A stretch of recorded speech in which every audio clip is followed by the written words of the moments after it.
The black Prius pulled into my driveway at exactly 9:47 a.m. on a Tuesday morning, 3 years and 4 months after my wife Fina had driven away in the same car with a trunk full of clothes and a notarized separation agreement. I was standing at my kitchen window, coffee mug in hand, watching the morning fog roll off the Connecticut River when I saw her step out of the driver's seat. My name is Keaton Merren, and I work in industrial security consulting. That means I spend my days thinking about how people try to break into places they shouldn't be, and how to stop them. It's a profession that teaches you to notice details, to plan ahead, and to always have a backup plan. Those skills were about to come in very handy. Fina looked older. Her blonde hair was pulled back in a ponytail, and she wore the same style of jeans and sweater she'd always favored. But there were lines around her eyes that hadn't been there before. She moved around to the passenger side and pulled out a baby stroller, then lifted out a child who looked to be about 2 years old. I set my coffee mug down on the granite countertop and watched through the window as she approached my front door.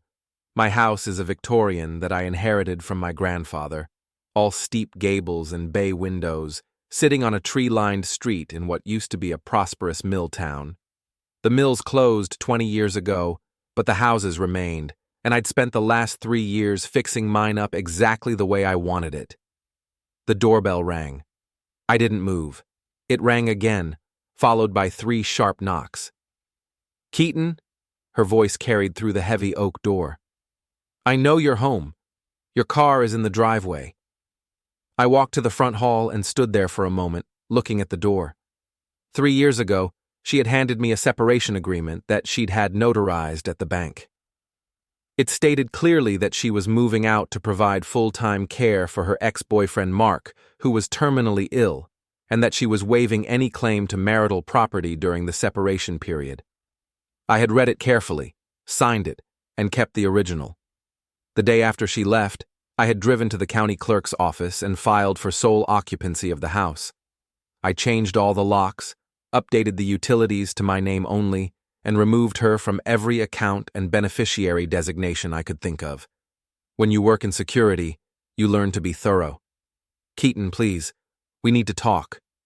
I opened the door but left the chain latch engaged, creating a gap of about 4 inches.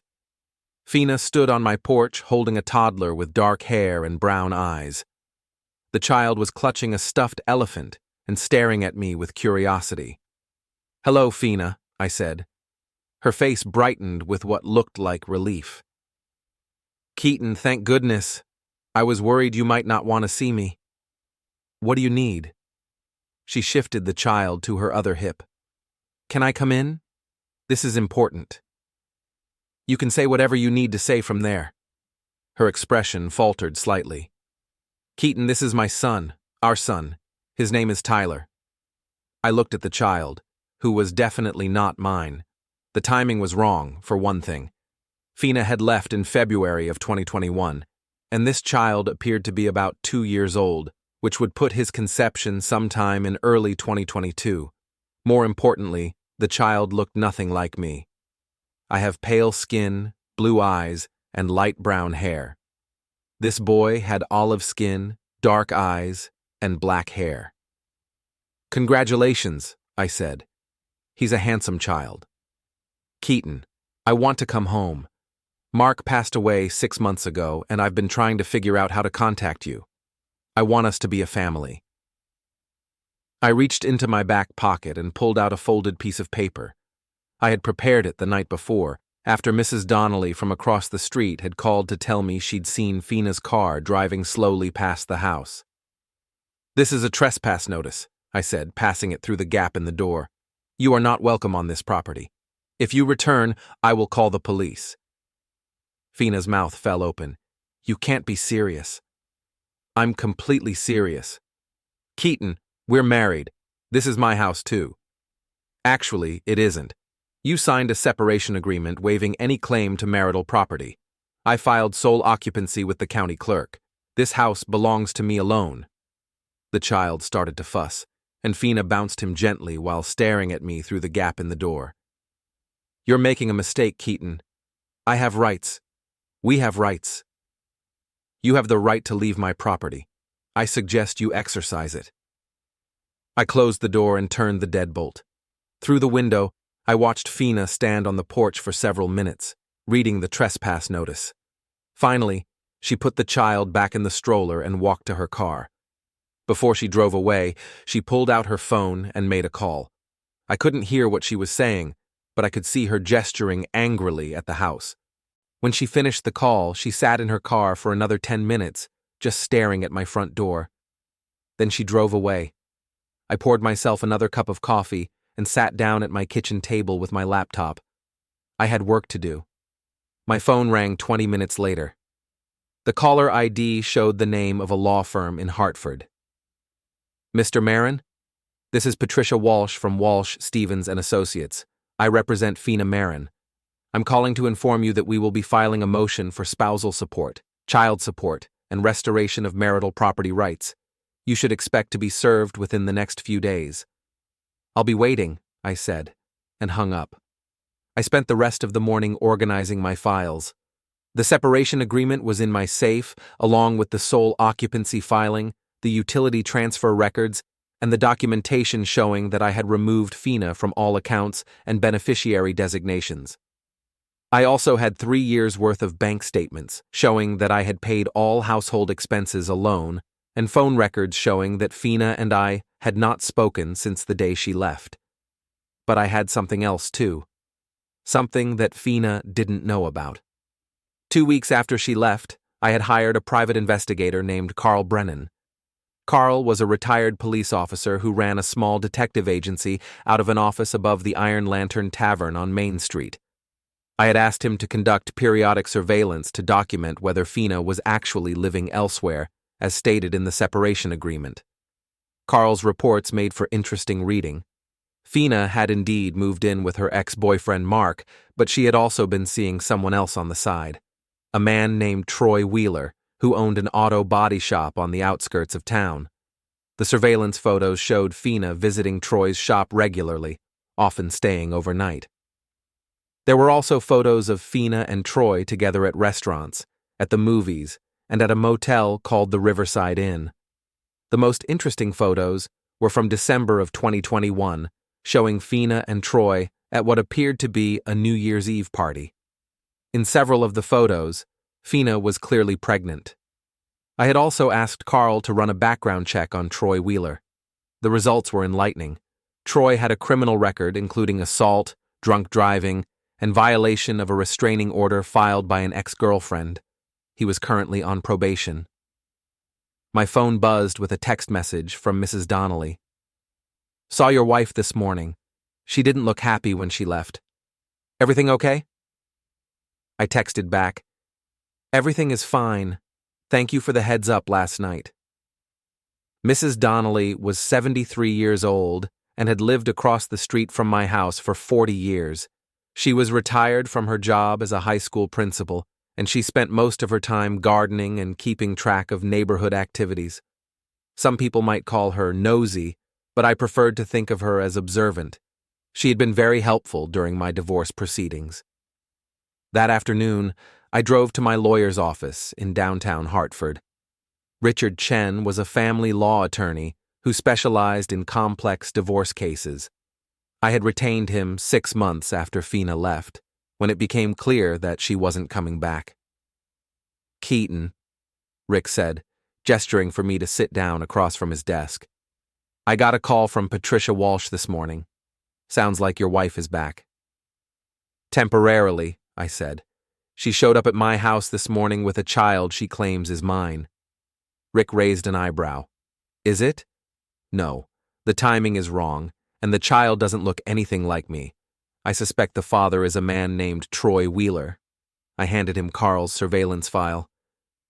This should provide some context. Rick flipped through the photos and reports, whistling softly. This is very thorough.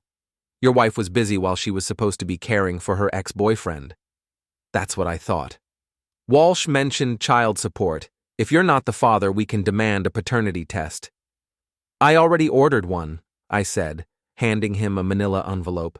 I had Carl collect a DNA sample from a cup the child drank from at a restaurant last week. The results came back yesterday. Rick opened the envelope and read the lab report. Well, that settles that. You're definitely not the father. He looked up at me. How did you know to do this? I've been tracking Fina's activities since she left. I suspected she might eventually try to come back and claim the house or demand support. I wanted to be prepared. Smart thinking. What about the separation agreement? I handed him a copy. She signed it voluntarily and had it notarized. It clearly states that she's waiving any claim to marital property during the separation period. And you filed sole occupancy? The day after she left. I also have 3 years of documentation showing that I've maintained the house entirely on my own, with no contribution from her. Rick leaned back in his chair and smiled. Keaton, I have to say, this is one of the most well-documented cases I've ever seen. Walsh is going to have a very difficult time making any of these claims stick. That's the idea. There is one thing we need to be careful about, though. Walsh might argue that your actions constitute abandonment or constructive divorce. We need to be prepared to show that Fina left voluntarily and that you were simply protecting your interests during her absence. I have her separation agreement and 3 years of surveillance reports showing that she was living with other men. I think we can make a pretty strong case that she abandoned the marriage, not the other way around. Rick nodded. I'll start preparing our response. In the meantime, I want you to be very careful about any contact with Fina. Don't talk to her, don't let her into your house, and document everything. If she violates the trespass notice, call the police immediately. Understood. I drove home through the center of town, past the empty mill buildings and the small businesses that were struggling to survive in the post-industrial economy. The Iron Lantern was busy with the after-work crowd, and I could see Carl's office window glowing above the tavern. I made a mental note to stop by and update him on the morning's events. My house looked peaceful in the late afternoon light, with the maple trees in my front yard just beginning to show their fall colors. I had spent considerable time and money over the past 3 years, making it exactly the way I wanted it. New kitchen, refinished hardwood floors, updated electrical and plumbing, fresh paint throughout. It was my sanctuary, and I wasn't about to let Fina waltz back in and claim half of it. I parked in my driveway and was walking toward the front door when I noticed something stuck under my windshield wiper. It was a handwritten note on pink paper. Keaton, it read. I know you're angry, but we need to talk. Tyler is your son, and he deserves to know his father. I made mistakes, but I want to make things right. I'm staying at the Riverside Inn, room 23. Please call me. We can work this out. Love, Fina. I crumpled up the note and tossed it in my garbage can. Then I went inside, locked the door, and set the alarm system. The Riverside Inn was the same motel where Carl had photographed Fina with Troy Wheeler. I wondered if she was staying there alone, or if Troy was with her. Either way, it wasn't my problem. I spent the evening reviewing my files and preparing for what I knew was going to be a challenging few weeks. Fina's lawyer would file her motions, and we would have to respond. There would be court hearings, depositions, and probably a lot of unpleasant publicity in a small town where everyone knew everyone else's business. But I was ready for it. I had been preparing for this possibility for 3 years, and I had documentation for everything. Fina had made the choice to leave, and she had signed a legal agreement waiving her rights to my property. She had also chosen to have a child with another man while still technically married to me. Now she would have to live with the consequences of those choices. My phone rang at 9:30 p.m. The caller ID showed Fina's number. I didn't answer. The process server arrived at my office the next morning while I was reviewing security protocols for a manufacturing plant in Springfield. He was a thin man in his 50s wearing a rumpled suit and carrying a leather briefcase. Keaton Merren? That's me. You've been served. He handed me a thick manila envelope and walked away. I opened the envelope and found 3 separate legal documents. The first was a motion for temporary spousal support, requesting that I pay Fina $3,000 per month while the case was pending. The second was a motion for child support, claiming that Tyler was my biological son and demanding that I pay $1,500 per month for his care. The third was a motion to set aside the separation agreement and restore Fina's rights to marital property, including a 50% interest in my house. Each motion was accompanied by an affidavit from Fina describing our marriage, her departure to care for Mark, and her recent return with our son.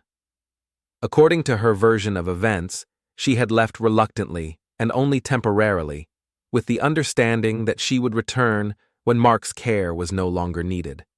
She claimed that I had encouraged her to go and had promised to wait for her. It was creative fiction, but it bore no resemblance to reality. I called Rick's office and made an appointment for that afternoon. Then I finished my work and drove back to Hartford.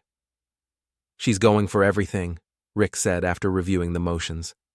"Spousal support, child support, and half the house. This is a very aggressive strategy." "Can she win?" "Not if we can prove that the child isn't yours and that she voluntarily abandoned the marriage. But Walsh is betting that you'll want to settle rather than go through a public trial." "She's betting wrong." Rick smiled. "I was hoping you'd say that. Let's fight this thing." We spent 2 hours preparing our response. Rick would file a motion to dismiss all of Fina's claims, along with a counter motion for divorce on grounds of abandonment and adultery. We would attach the separation agreement, the sole occupancy filing, the surveillance reports, and the DNA test results. "This is going to get ugly," Rick warned me. "Walsh will probably try to attack your character and make you look like a vindictive husband who abandoned his wife in her time of need." "Let her try. I have 3 years of documentation showing exactly what happened." "What about witnesses? Anyone who can testify about the circumstances of Fina's departure?" I thought about that. Mrs. Donnelly was present when Fina packed her car.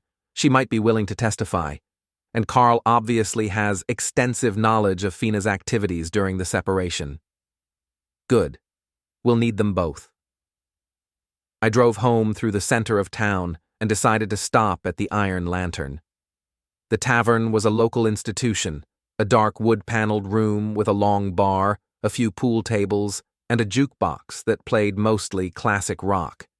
It was the kind of place where working people gathered after their shifts to complain about their bosses and discuss local politics. Carl was sitting at the end of the bar, nursing a beer and reading a paperback novel.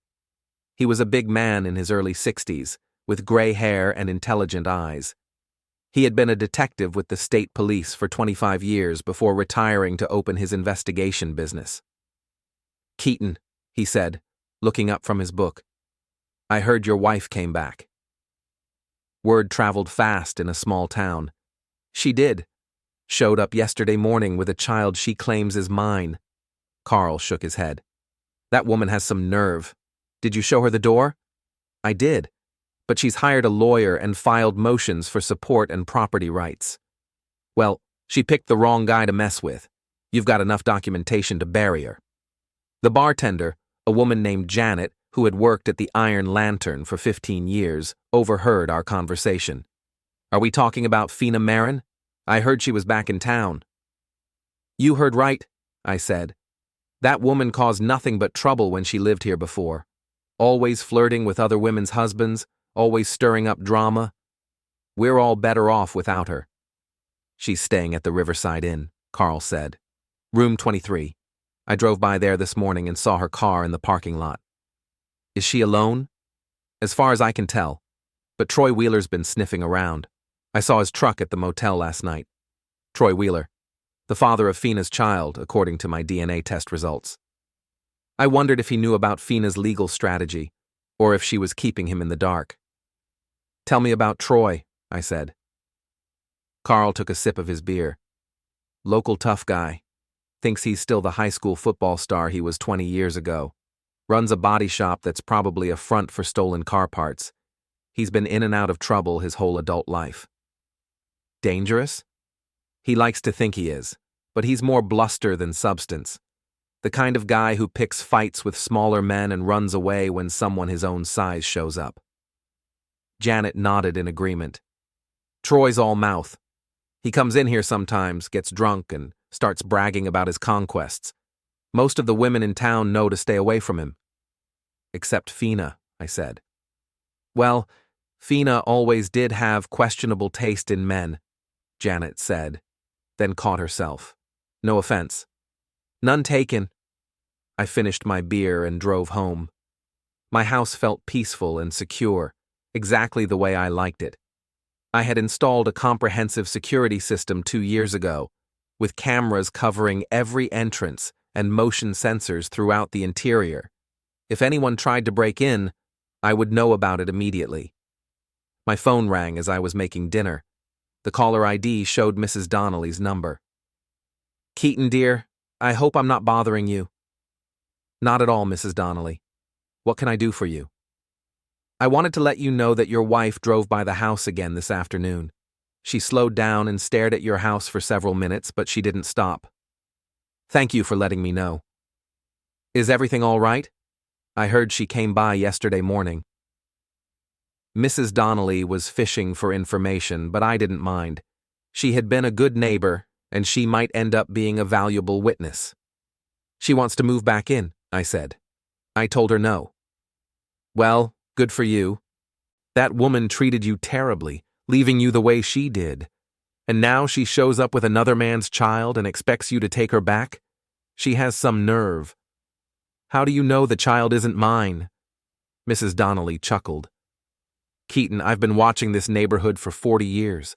I know when people come and go, and I know how to count to 9 months.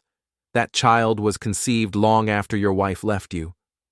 Would you be willing to testify about what you observed when Fina left? Absolutely. I saw her pack that car with my own eyes. She took everything she could fit and left you a note on the kitchen table. That's not the behavior of a woman who's planning to come back. After dinner, I sat in my living room and tried to read, but I couldn't concentrate. I kept thinking about Fina's motions and wondering what her strategy really was. Did she actually believe she could win? Or was she hoping I would settle just to avoid the hassle of a trial? If it was the latter, she had seriously misjudged me. I had spent 3 years preparing for this possibility, and I wasn't about to back down now. My phone buzzed with a text message from an unknown number. This is Troy. We need to talk. I deleted the message without responding. 5 minutes later, another text. I know you're getting these. Don't ignore me. I turned off my phone and went to bed. The next morning, I was awakened by the sound of someone pounding on my front door. I looked at the clock on my nightstand. 6:30 a.m. I got dressed and went downstairs. Through the peephole, I could see Troy Wheeler standing on my porch. He was a big man, probably 6'3" and 250 pounds, with dark hair and a goatee. He was wearing jeans, work boots, and a black t-shirt that showed off his muscular arms. I know you're in there, he called out. Open the door. I didn't respond. We need to talk about Fina and the kid. Still no response from me. Troy pounded on the door again, harder this time. Don't be a coward, Merren. Come out here and face me like a man. I picked up my phone and called 911. 911, what's your emergency? This is Keaton Merren at 47 Elm Street. There's a man on my property who's refusing to leave. I'd like him removed for trespassing. Is he threatening you? He's pounding on my door and demanding that I come outside. I've asked him to leave, but he's refusing. We'll send a unit right away. I watched through the window as Troy continued to pace around my porch, occasionally pounding on the door or shouting demands for me to come outside. He was clearly agitated, and I wondered if he had been drinking. The police arrived 10 minutes later. 2 officers got out of their patrol car and approached Troy, who was now sitting on my porch steps. I couldn't hear the conversation, but I could see Troy gesturing angrily at my house while the officers took notes. After a few minutes, one of the officers approached my door and knocked gently. I opened the door but left the chain latch engaged. Mr. Merren, I'm Officer Martinez. We got a call about a trespassing complaint. That's correct. This man came onto my property uninvited and has been pounding on my door for the past 20 minutes. Do you know him? His name is Troy Wheeler. He's involved with my estranged wife. Officer Martinez nodded. We're going to ask him to leave. Do you want to file a formal complaint? Yes, I do. The officers spent another few minutes talking to Troy, who was clearly unhappy about being asked to leave. Finally, he got in his truck and drove away, but not before shouting something I couldn't hear in my direction. Officer Martinez returned to my door with a clipboard. He's gone, but I'd recommend filing for a restraining order if he continues to bother you. I'll consider it. After the police left, I called Rick and told him about the incident. This is actually good for us, he said. It shows a pattern of harassment and intimidation. Make sure you document everything. I will. How are you holding up? I'm fine. Actually, I'm looking forward to this. Fina picked the wrong fight. Rick laughed. That's the spirit. I'll have our response filed by the end of the week. I spent the rest of the day working from home and monitoring my security cameras. Fina drove by the house twice, but she didn't stop. Troy didn't return. That evening, I decided to take a walk through downtown. It was a pleasant October evening, and I wanted to clear my head before the legal battle began in earnest. As I was walking past the courthouse, I saw Fina's car parked outside a coffee shop. Through the window, I could see her sitting at a table with a woman I recognized as her former best friend, Mandy Collins. They appeared to be having an intense conversation. I kept walking, but I made a mental note to ask Carl to keep an eye on Mandy. In my experience, best friends often knew more about a person's activities than anyone else, including their spouse. The next few days passed quietly. I worked, I prepared for the legal proceedings, and I monitored my property for any signs of unwanted visitors. Fina drove by the house several more times, but she didn't stop or try to make contact. On Friday afternoon, Rick called with an update. I filed our response this morning. Walsh is not going to be happy. What's our timeline? There's a hearing scheduled for next Friday to consider Fina's motions for temporary support. After that, we'll probably have a few months of discovery and depositions before the main trial. I'm ready. Good, because this is where things get interesting. I hung up the phone and looked out my kitchen window at the street where I had lived for 3 years in peace and quiet. That peace was about to be shattered, but I was confident that I would come out on top. Fina had made her choice 3 years ago when she left. Now it was time for her to live with the consequences. The courthouse hearing was scheduled for 10 a.m. on a Friday morning. I arrived early and met Rick in the hallway outside the courtroom. He was carrying 2 thick file folders and wearing the kind of confident expression that lawyers get when they know they have a strong case. "Ready for this?" he asked. "More than ready." The courtroom was small and formal, with dark wood paneling and fluorescent lights that cast everything in a harsh glare. Judge Patricia Morrison presided over family court matters, and she had a reputation for being thorough and no-nonsense. Fina arrived with her lawyer, Patricia Walsh, who was a woman in her 40s with short gray hair and an expensive suit. Fina was wearing a conservative dress and minimal makeup, clearly trying to project an image of a struggling single mother. What surprised me was that Troy Wheeler was also there, sitting in the back row of the gallery. He was wearing khakis and a button-down shirt, probably the most formal clothes he owned. When he saw me looking at him, he stared back with unconcealed hostility. Also in the gallery was Mandy Collins, Fina's friend, who kept shooting sympathetic glances in Fina's direction. Judge Morrison called the case to order and asked Walsh to present her arguments for temporary support. "Your Honor," Walsh began, "my client is the victim of a vindictive husband who has locked her out of her own home and cut off all financial support. Mrs. Merren left temporarily to care for a terminally ill friend, with the understanding that she would return when her caregiving duties were complete. She has now returned with her young son, only to find that her husband has changed the locks and refuses to allow her back into the marital home." Walsh went on to describe Fina as a devoted wife who had sacrificed her own comfort to care for someone in need, only to be punished by a cold and calculating husband. She requested immediate temporary support of $3,000 per month, plus child support of $1,500 per month. When it was Rick's turn, he stood up and placed a thick folder on the podium. Your Honor, the respondent's characterization of events is not supported by the facts.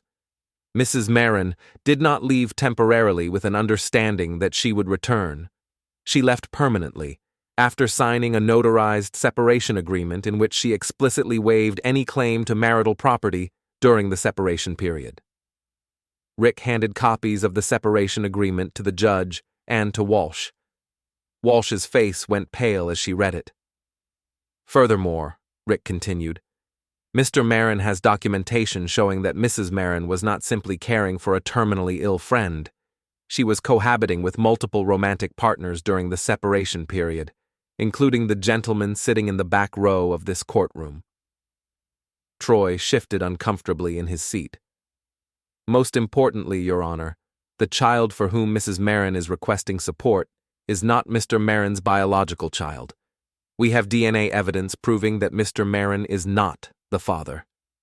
Rick handed the DNA test results to the judge.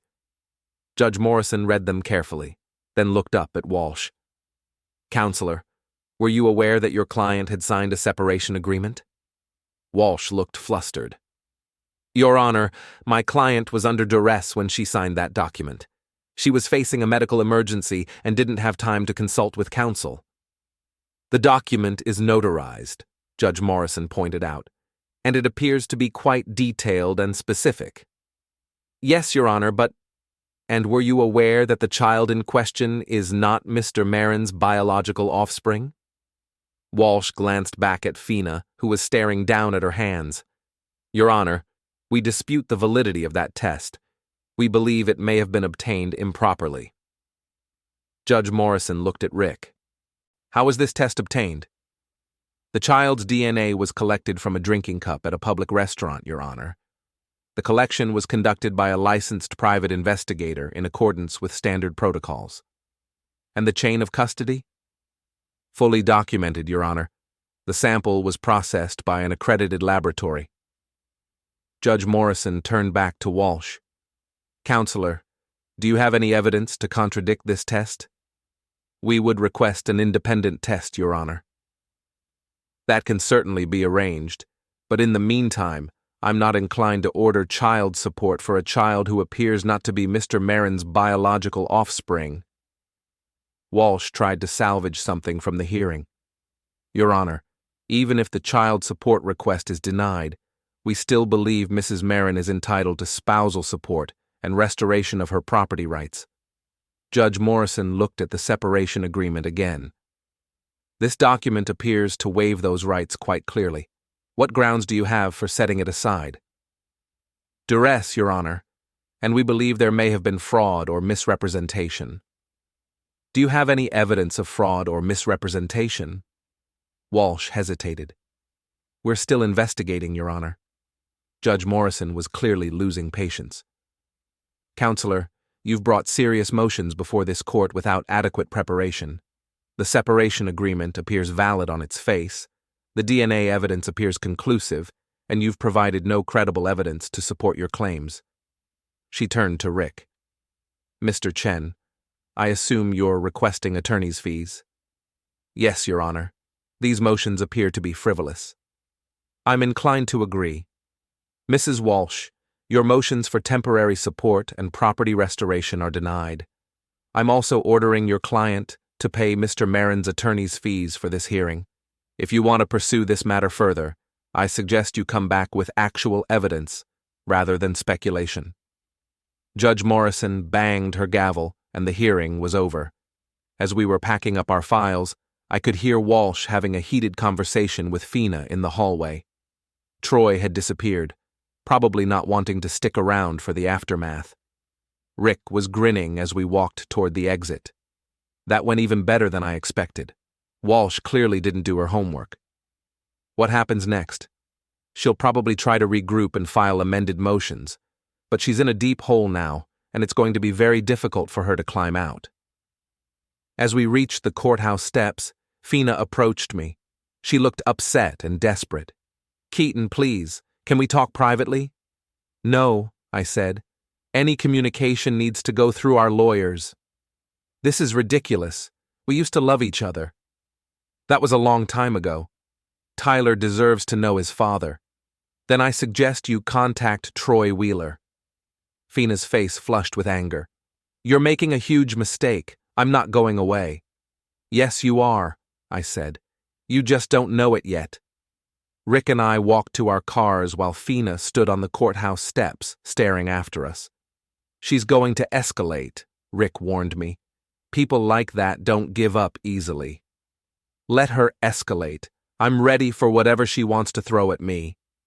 That evening, I stopped by the Iron Lantern to update Carl on the hearing. The tavern was busy with the Friday night crowd, and Janet was working behind the bar with 2 other bartenders. "Keaton!" Carl called out when he saw me. "I heard you had quite a day in court." Word traveled fast in a small town. "It went well, better than I expected." "I'm not surprised. You were prepared, and she wasn't." Janet brought me a beer without being asked. I heard Fina's lawyer got her head handed to her. "Where did you hear that?" "My cousin works at the courthouse. She said Judge Morrison was not happy about having her time wasted." Carl leaned closer. "I've got some interesting news for you. I did some more digging into Troy Wheeler's background." "What did you find?" "He's got financial problems. Big ones.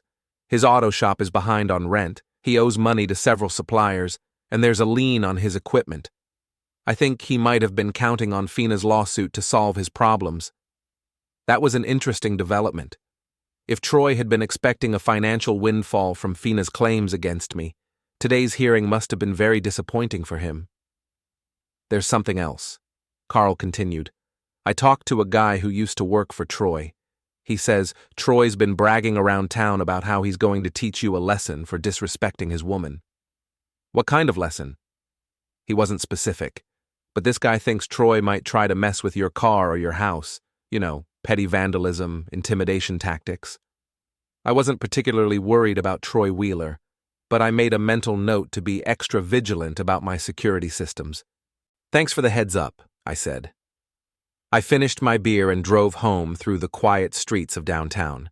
My house looked peaceful and secure, with the porch light casting a warm glow over the front steps. I had lived here for 3 years without any serious problems, and I wasn't about to let Fina and her boyfriend change that. As I was pulling into my driveway, I noticed something odd. My garbage cans, which I had put out for collection that morning, were tipped over and their contents scattered across my front yard. I parked the car and got out to investigate. It looked like someone had deliberately kicked over the cans and thrown garbage around my property. There were coffee grounds, food scraps, and pieces of paper strewn across my lawn. Among the scattered papers, I found the crumpled note that Fina had left on my windshield a few days earlier. Someone had apparently gone through my garbage, found the note, and left it prominently displayed on my front steps. I cleaned up the mess and checked my security cameras. The footage showed a figure in dark clothing approaching my house around 8:00 p.m. while I was at the Iron Lantern. The person was wearing a hood and kept their face turned away from the cameras, but based on the size and build, it was almost certainly Troy Wheeler. I saved the footage to my computer and made a note to show it to Rick on Monday. Then I double-checked all my locks and set the alarm system for the night. As I was getting ready for bed, my phone rang. The caller ID showed Mandy Collins' number. I let it go to voicemail. The message was brief. "Keaton, this is Mandy. I think you're being really unfair to Fina. She made mistakes, but she's trying to make things right. You should give her a chance. Call me back." I deleted the message. The next morning, I was awakened by the sound of my car alarm going off. I looked out my bedroom window and saw that someone had spray-painted "Loser" across the windshield of my Honda Accord. I called the police and filed a report, then called my insurance company to arrange for the damage to be repaired. The responding officer took photos and collected the empty spray paint can that had been left in my driveway. "Any idea who might have done this?" Officer Martinez asked. He was the same officer who had responded when Troy had shown up at my house earlier in the week. "I have a pretty good idea," I said, and showed him the security footage from the previous night. "That's not clear enough for us to make an arrest," he said, "but it's definitely suspicious. I'd recommend filing for a restraining order." "I'll consider it." After the officer left, I called Rick and updated him on the escalating harassment. "This is actually good for us," he said. "It shows a pattern of retaliation and intimidation. Make sure you document everything." "I am." "How's your morale? Some people get worn down by this kind of pressure." "My morale is fine. Actually, I'm starting to enjoy this." Rick laughed. "That's what I like to hear, because I have a feeling it's going to get worse before it gets better." He was right about that. The harassment escalated over the next 2 weeks. Someone threw eggs at my house on Sunday night, leaving yellow stains on the white clapboard siding. On Tuesday, I found that my mailbox had been knocked over and my mail scattered across the street. Thursday brought a new surprise. All 4 tires on my car had been slashed while it was parked in my driveway overnight. Each incident was captured on my security cameras, but the perpetrator was always careful to keep their face hidden. Still, based on the build and movement patterns, I was confident it was Troy Wheeler. He was conducting a campaign of petty vandalism designed to wear me down and make me reconsider my position. It wasn't working. If anything, the harassment was strengthening my resolve. I documented each incident carefully, filed police reports, and shared everything with Rick.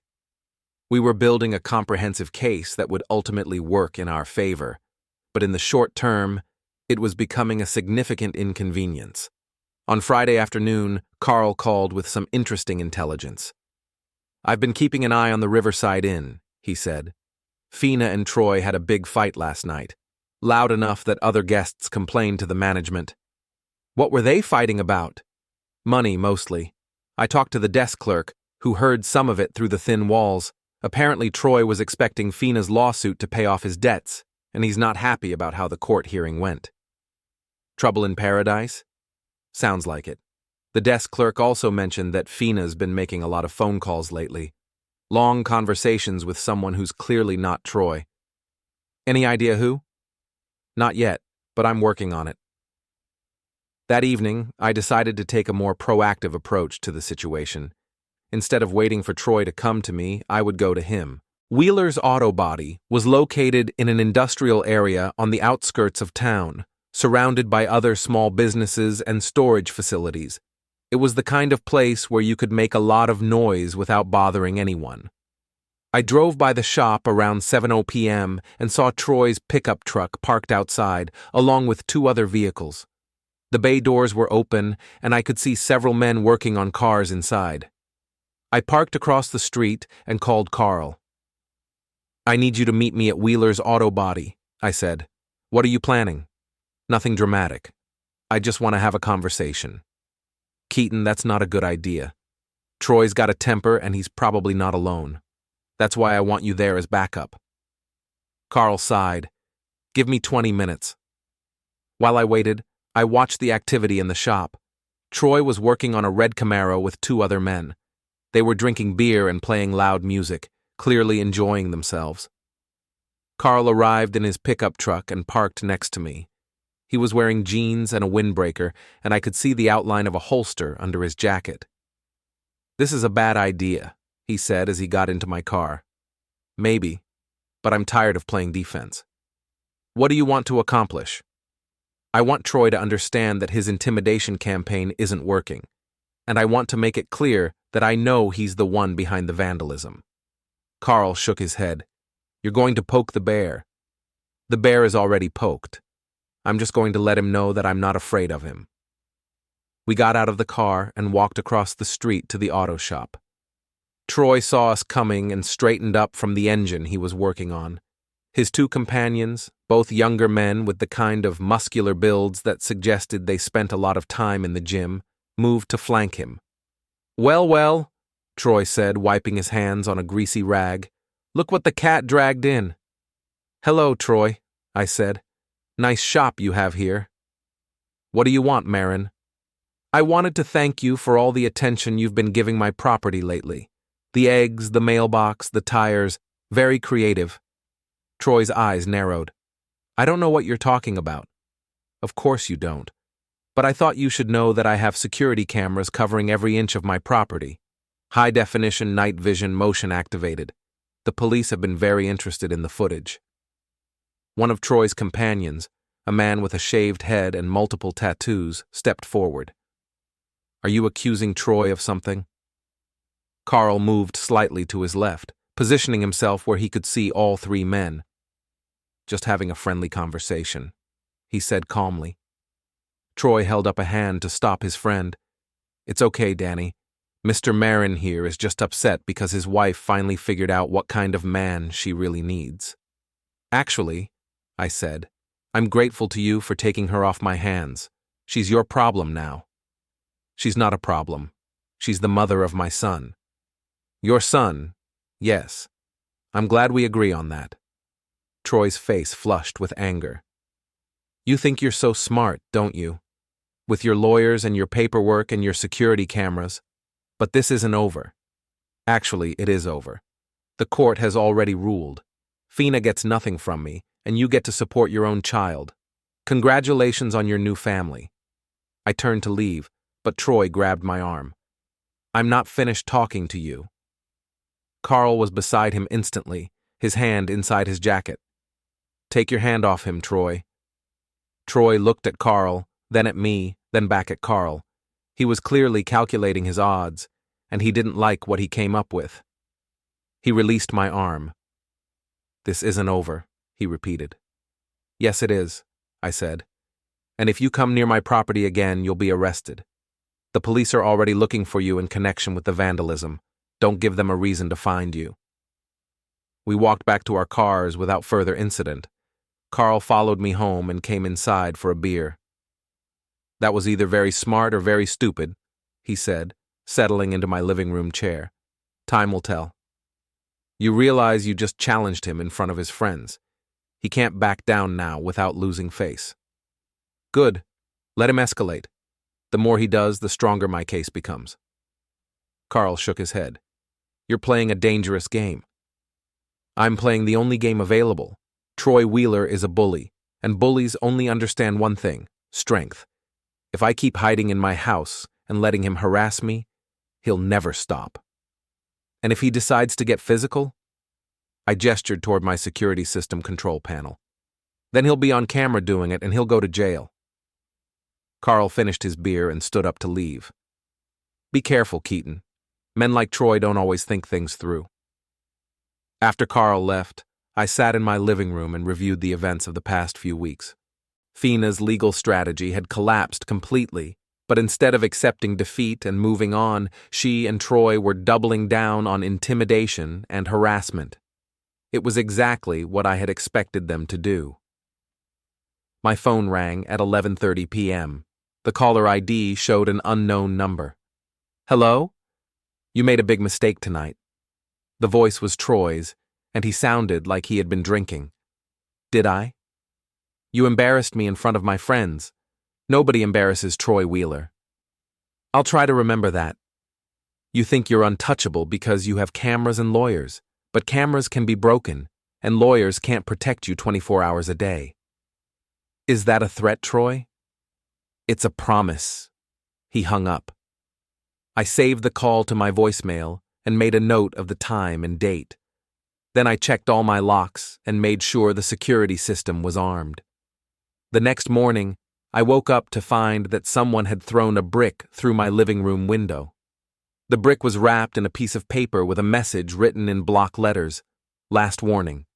I called the police and filed another report. Officer Martinez arrived within 20 minutes and examined the damage. This is escalating, he said. I really think you should consider that restraining order. I'll think about it. In the meantime, you might want to stay somewhere else for a few days, maybe with friends or family. I'm not leaving my house. Officer Martinez looked at me with concern. Mr. Merren, I understand that this is your home, but your safety is more important than making a point. I appreciate your concern, but I'm not going anywhere. After the police left, I called a glass repair company and arranged to have the window fixed. Then I called Rick and updated him on the latest developments. This is getting out of hand, he said. I think you should file for a restraining order against both Troy and Fina. Will that actually stop them? It will give the police more tools to arrest them if they violate it, and it will look good in court when we ask for sanctions. Okay, let's do it. Rick said he would file the restraining order petition that afternoon.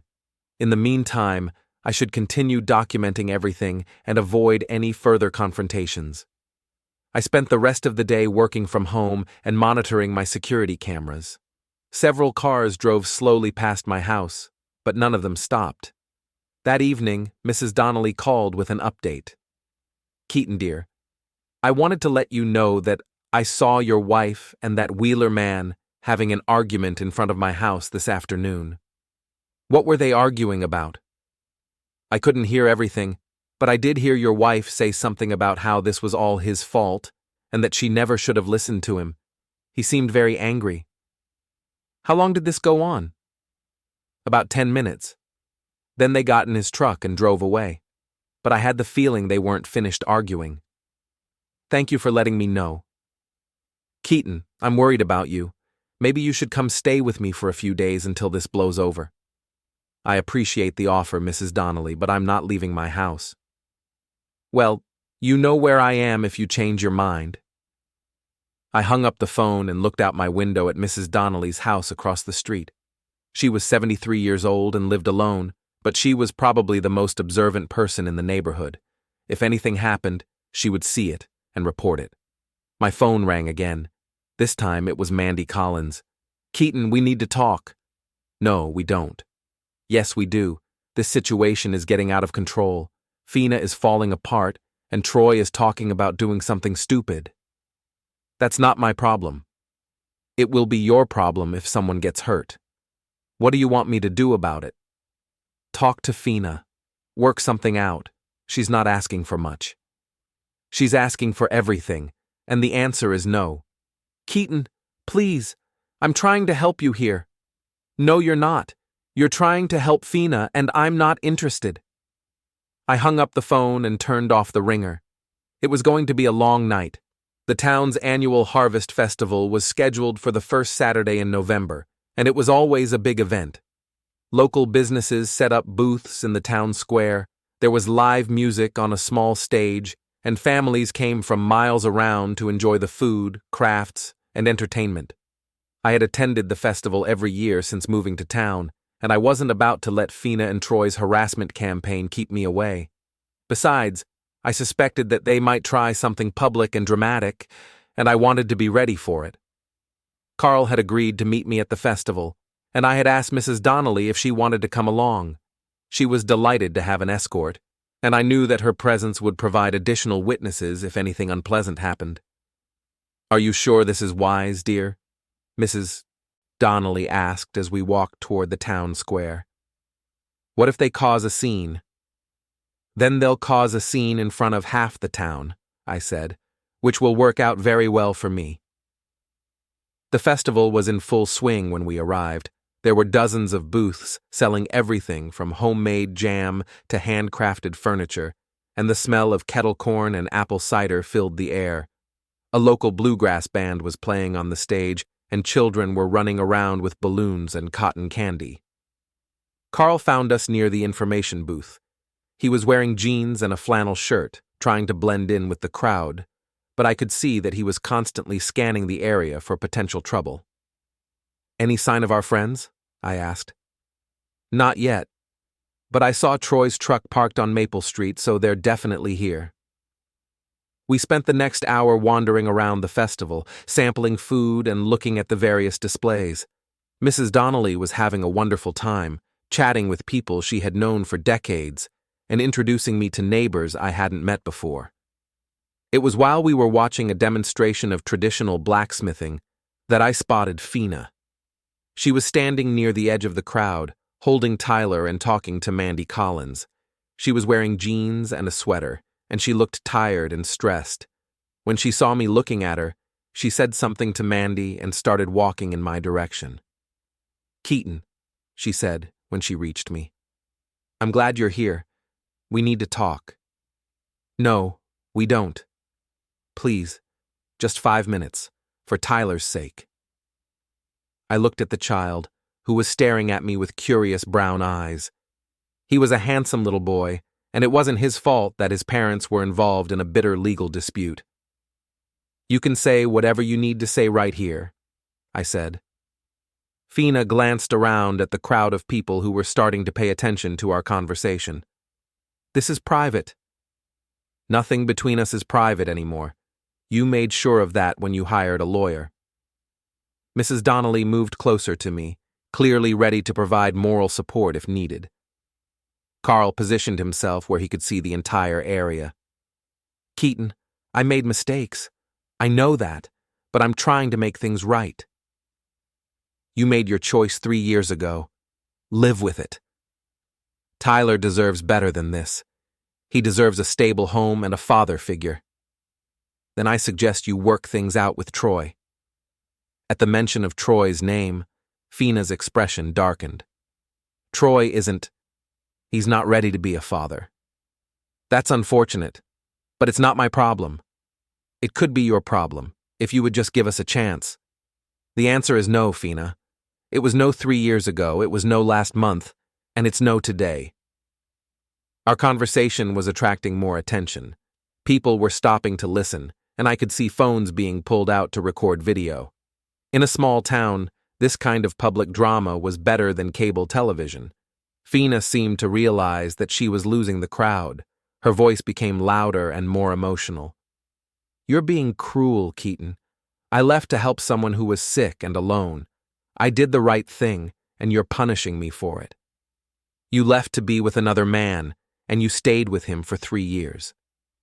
"That's not true." I pulled out my phone and opened the photo gallery. Carl's surveillance photos were all stored there, and I had been carrying them around for exactly this kind of situation. "Would you like me to show everyone the pictures of you and Troy at the Riverside Inn? Or the ones of you at the New Year's Eve party where you were clearly pregnant with his child?" Fina's face went pale. "Those pictures were taken without my permission. They were taken in public places, and they tell the truth about what you were really doing while you were supposed to be caring for your sick friend." The crowd was growing larger, and I could see people whispering to each other and pointing at Fina. In a small town, reputation was everything, and Fina's was being destroyed in real time. "You're humiliating me," she said, her voice breaking. "You're humiliating yourself. I'm just providing the facts." That's when Troy appeared. He pushed through the crowd and positioned himself next to Fina, glaring at me with undisguised hostility. "What's going on here?" he demanded. "Your girlfriend is trying to convince me to support another man's child," I said. "I'm explaining why that's not going to happen." Troy stepped closer to me. "You need to show some respect."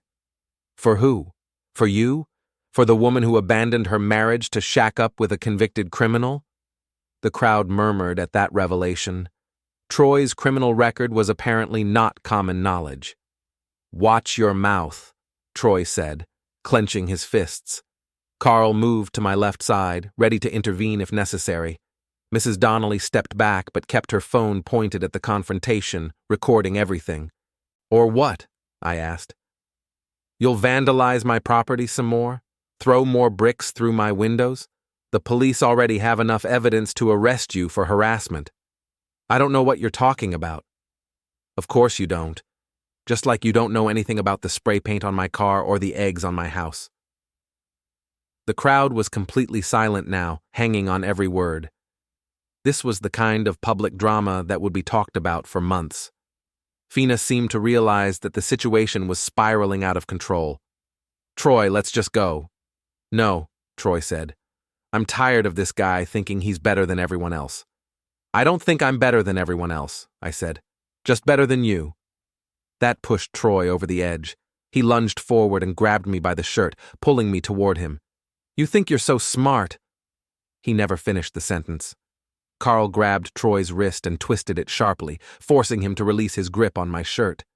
At the same time, Mrs. Donnelly's voice rang out clearly across the crowd. "I saw everything! He attacked first!" Several other people in the crowd echoed her statement. Within seconds, Troy found himself surrounded by hostile witnesses, all of whom had seen him initiate physical contact. "Let go of me," Troy shouted at Carl. "Gladly," Carl said, releasing his wrist. "But if you touch my friend again, we're going to have a problem." Troy looked around at the crowd, realizing for the first time that he was vastly outnumbered and that most of the people present were not sympathetic to his cause. "This isn't over," he said, but his voice lacked conviction. "Yes, it is," I said, "and everyone here is a witness to that fact." Fina grabbed Troy's arm and tried to pull him away from the confrontation. "Please, let's just go." "Listen to your girlfriend," I said. "Take your son and leave. Find somewhere else to live, because you're not welcome here anymore." The crowd began to disperse, but I could see people taking pictures and making phone calls. By evening, everyone in town would know exactly what had happened at the Harvest Festival. As Fina and Troy walked away, I heard Tyler start to cry. The child was upset by all the shouting and tension, and I felt a moment of sympathy for him. None of this was his fault, but my sympathy didn't extend to his parents. "Well," Mrs. Donnelly said, putting her phone away, "that was quite a show. Did you get it all recorded?" "Every word. And I wasn't the only one. I saw at least a dozen other people filming." Carl was shaking his head. "Troy just made a huge mistake. Grabbing you in front of all these witnesses? His lawyer is going to have a heart attack." Assuming he can afford a lawyer. We spent another hour at the festival, but the mood had changed. People kept approaching me to offer their support and to share their opinions about Fina and Troy. The consensus seemed to be that I had been patient and reasonable, while they had been aggressive and unreasonable. It was exactly the kind of public relations victory I had been hoping for. That evening, my phone started ringing with calls from people who had witnessed the confrontation. Some were offering support, others were asking for more details about the situation, and a few were just calling to gossip. I answered the ones from people I knew well, but I let most of them go to voicemail. The most interesting call came from Janet at the Iron Lantern.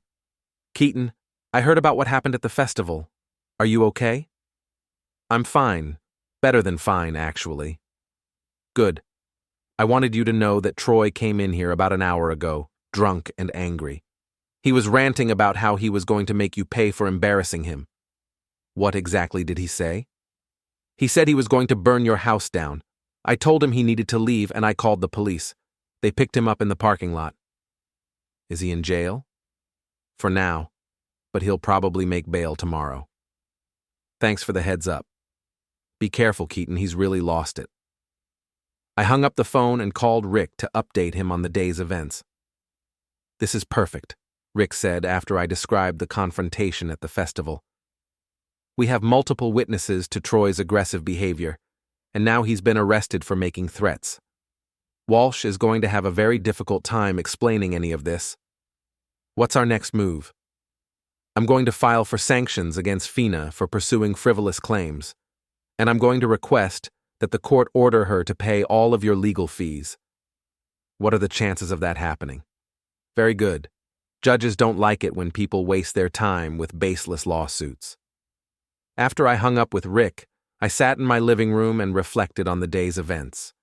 3 weeks ago, Fina had shown up at my door expecting to move back in and resume our marriage as if nothing had happened. Now she was a social pariah in her own hometown. Her boyfriend was in jail, and her legal case was falling apart. It had been a very satisfying day. My phone buzzed with a text message from an unknown number. "You won this round, but the game isn't over." I deleted the message and turned off my phone. Tomorrow would bring new challenges, but tonight I was going to enjoy my victory. Troy made bail the next morning, but his arrest had made the local news, and by Monday, everyone in town knew about his threats to burn down my house. The story had grown in the telling, and some versions had him threatening to harm me physically, as well as destroy my property. The publicity was devastating for both Troy and Fina. Troy's auto shop lost several customers who didn't want to do business with someone who made violent threats, and Fina found herself the subject of hostile gossip wherever she went. On Tuesday afternoon, Rick called with excellent news. "Judge Morrison granted our motion for sanctions," he said. "Fina has been ordered to pay $15,000 in attorney's fees, and Walsh has been formally reprimanded for filing frivolous motions." What does that mean for Fina? It means she's broke. She can't afford to continue the litigation, and she can't find another lawyer willing to take her case on contingency. So it's over? Legally, yes, but I'd be careful about declaring victory too soon. Desperate people sometimes do desperate things. Rick's warning proved to be prescient. That evening, as I was working in my home office, my security system alerted me to motion in my backyard. I checked the camera feeds and saw two figures moving around near my back door. I called 911 and then watched the monitors as the figures tried to force open my back door. When that failed, they moved to a window and began trying to pry it open with what looked like a crowbar. The police arrived within 5 minutes, but by then the intruders had fled. Officer Martinez found evidence of attempted breaking and entering, including tool marks on my doorframe and windowsill. "Did you get a good look at them on your cameras?" he asked. Not their faces. They were wearing hoodies and kept their heads down, but based on their size and movement patterns, I'd say it was a man and a woman. Any guesses who? I have some theories. Officer Martinez examined the security footage and agreed that the attempted break-in appeared to be the work of two people, one significantly larger than the other. "We'll increase patrols in your neighborhood," he said. "But you might want to consider staying somewhere else until we catch them." "I'm not leaving my house." "Mr. Merren, these people are escalating. First it was vandalism, then threats, now attempted breaking and entering. The next step could be violence. Let them try. I'm ready for them." Officer Martinez looked at me with concern, but he didn't push the issue further. The next morning, Mrs. Donnelly called with disturbing news. "Keaton, I saw your wife and that Wheeler man parked across the street at 3 o'clock this morning. They sat there for about 20 minutes, just watching your house." "Did you call the police?" "I did, but they were gone by the time the patrol car arrived." This was surveillance, and it suggested that Fina and Troy were planning something more serious than random vandalism. I called Carl and asked him to meet me for lunch. "They're casing your house," he said after I described the recent incidents. "That's not good." "What do you think they're planning?" "Hard to say. Maybe they're trying to figure out your routine so they can break in when you're not home. Or maybe they're planning something more direct." "More direct?" "A confrontation. They might be planning to force their way in and have it out with you face to face." "Let them try." Carl leaned forward across the table. "Keaton, I know you're angry, and I know you want to stand your ground, but these people are becoming dangerous. You should seriously consider getting out of town for a while." "I'm not running away." "It's not running away. It's being smart. If I leave, they win. They get to feel like they drove me out of my own home." Carl sighed. "Your choice. But if you're staying, you need to be prepared for the worst-case scenario." "What would you recommend?" "Better security. Maybe a safe room. Definitely some way to defend yourself if they actually get inside your house." I spent the afternoon researching home security upgrades. By evening, I had ordered additional cameras, motion sensors, and reinforced door frames. I also looked into panic rooms, but the cost and construction time made that impractical. That night, I was awakened by the sound of breaking glass. I grabbed my phone and checked the security cameras. Someone had thrown a rock through my kitchen window, but they had fled before the cameras could get a clear image. I called the police and filed another report, but I was getting tired of the constant harassment. It was time to take a more proactive approach. The next day was Thursday, and I knew that Troy typically spent Thursday evenings at the Iron Lantern, drinking with his friends and complaining about his problems. I decided to pay him a visit. I arrived at the tavern around 8 p.m. and found Troy sitting at the bar with two other men. He was already drunk, and he was telling anyone who would listen about how he was going to make me pay for ruining his life. I sat down at the other end of the bar and ordered a beer. Troy noticed me almost immediately. "Well, look who's here," he said loudly. "The man who thinks he's better than everyone else." I didn't respond. "Hey, I'm talking to you," Troy said, getting up from his stool and walking toward me. Janet, the bartender, moved quickly to intercept him. "Troy, you need to sit back down. I don't want any trouble in here." "There won't be any trouble," I said calmly, "unless Troy starts something he can't finish." Troy pushed past Janet and stood directly in front of me. "You think you're so tough? Let's settle this right now." "Settle what? You lost. Your girlfriend lost. It's over." "It's not over until I say it's over." I stood up from my stool, and Troy immediately stepped back.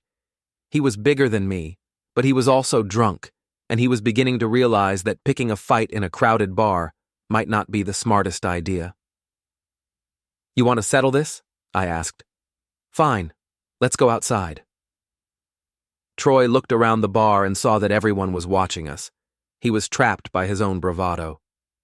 "You're on," he said. We walked outside into the parking lot, followed by most of the bar's patrons. Janet was on the phone, probably calling the police. Troy took a swing at me as soon as we were outside, but he was too drunk to be accurate.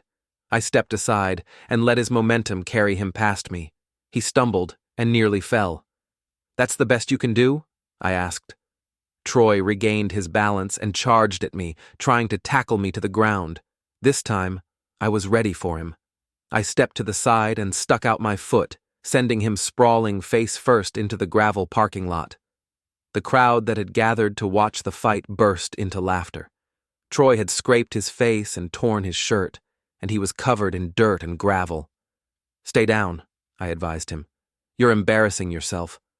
Troy struggled to his feet, a thin trickle running from his nose. "This isn't over."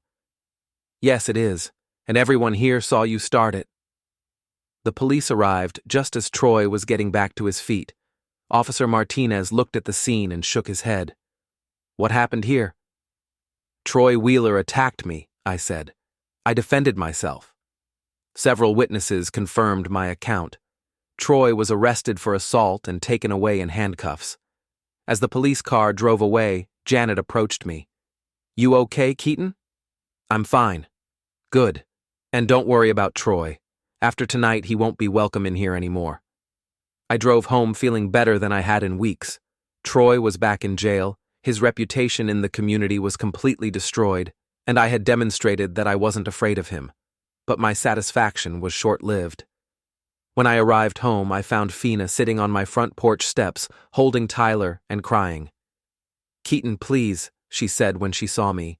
"I need to talk to you. Get off my property. I have nowhere else to go. Troy is in jail, I can't afford the motel anymore, and my lawyer dropped me." "That's not my problem. Tyler is hungry. I haven't eaten in 2 days. Please, just let us stay here tonight." I looked at the child, who was indeed looking thin and tired. Whatever I thought of Fina, the boy was innocent. "There's a homeless shelter in Hartford," I said. "They'll give you food and a place to sleep." "Keaton, please. I'm begging you. You should have thought about this before you decided to sue me." I walked past her and unlocked my front door. "I'll do anything," she called after me. "I'll sign whatever papers you want. I'll give up any claim to the house, to support, to everything. Just please don't leave us on the street." I stopped and turned around. "Anything?" "Anything. I want a signed confession admitting that you committed perjury in your court filings. I want you to admit that Tyler is not my child, and I want you to agree to pay my legal fees." "I can't pay your legal fees. I don't have any money." "Then figure out a way to get some, because those are my terms." Fina stared at me in shock. You're really going to leave a child homeless? I'm not leaving anyone homeless. You're choosing to be homeless by refusing my terms. I went inside and closed the door behind me. Through my front window, I watched Fina sit on my porch steps for another 20 minutes, holding Tyler and crying. Finally, she got up and walked to her car. As she was putting Tyler in his car seat, she looked back at my house one more time. Even through the window, I could see the hatred in her eyes. She drove away, and I never saw her again. The next morning, Rick called to tell me that Fina had signed all the documents I had requested. She had admitted to perjury, acknowledged that Tyler was not my child, and agreed to pay my legal fees through a wage garnishment that would continue for the next 10 years. Where's she now? I asked. She and the child are staying at the homeless shelter in Hartford. She's looking for work, but with her legal problems and lack of references, it's going to be difficult. What about Troy? He's looking at serious jail time. The assault charge, combined with his probation violations and the harassment campaign, could put him away for several years. Good. Keaton, I have to ask, are you satisfied with how this turned out?